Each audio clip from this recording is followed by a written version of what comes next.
Rebacking is a book preservation process used to repair a damaged spine and prevent the book's components from separating.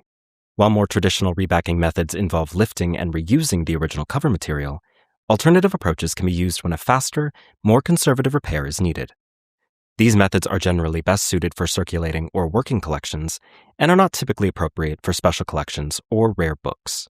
In this approach, we use Filmoplast T tape to create a new spine structure, reinforcing the book while minimizing intervention. As with any reback, we begin by removing the damaged outer spine material if it's still attached. This may come away easily at the joints, revealing the spine of the text block beneath. Once the original spine has been removed, the spine is carefully cleaned of any loose paper and degraded adhesive using a microspatula. This step is important to create a smooth and stable surface for the new material to adhere to. In some cases, particularly with older or more brittle books, a light application of methyl cellulose can be used to help soften and reactivate the adhesive, making it easier to remove without damaging the underlying structure.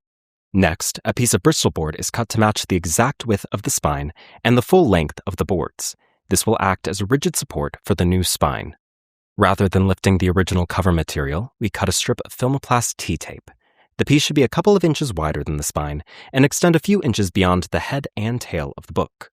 After removing the backing, the Bristol board is carefully centered and adhered directly onto the Filmoplast, creating a reinforced spine assembly. This assembled piece is then aligned along the spine of the book, with the Bristol positioned directly over the spine of the text block. Once in place, the Filmoplast is pressed down onto the boards on either side. Using a bone or Teflon folder, the material is worked firmly into the grooves of the joints to ensure a strong, well-defined hinge. At the head and tail of the book, the excess Filmoplast is trimmed perpendicular to the boards at the joints. This allows the material to be folded inward and adhere down onto the end leaves on either side, effectively wrapping the tape around the case and securing it into place. This process is repeated at both ends of the spine. With the Filmoplast now adhered along the boards, there will still be excess material extending beyond the head and the tail. These flaps are trimmed on either side at an inward angle to create a blunt point.